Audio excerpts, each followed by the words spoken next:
Yeah, okay team, just about by quick summary, everyone's been issued with a copy of Selling by Stealth, and you've all probably had a quick glance at that book. Can I quickly summarise before we start this training program the key competencies that I really hope that you've walked in the room with a bit of a knowledge of?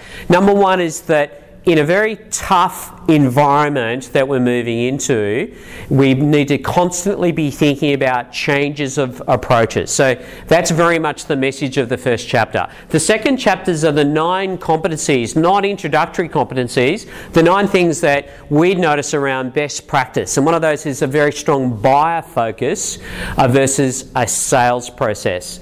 The third chapter is about prospecting to existing customers and new customers. How we prospect to existing customers is absolutely undervalued, and this is your best chance for referral. How to work with those customers. Secondly, how to work with some new customers.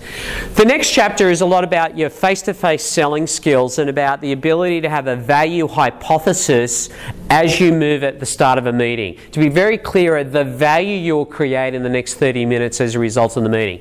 Pre-framing that up front versus assuming people will know what value they'll get at the end. The next chapter is largely about pitching.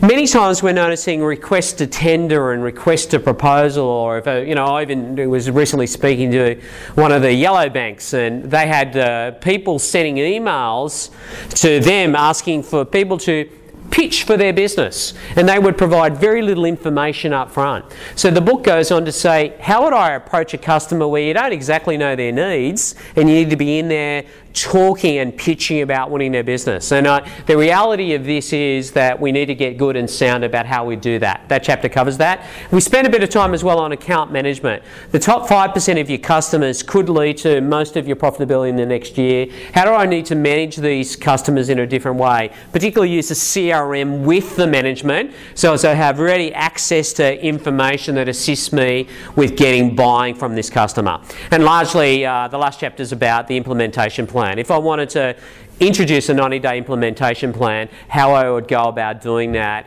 in my organisation, whether I'm a business owner, I'm a sales leader, I'm the managing director. How would I go about a changed sales process relatively quickly?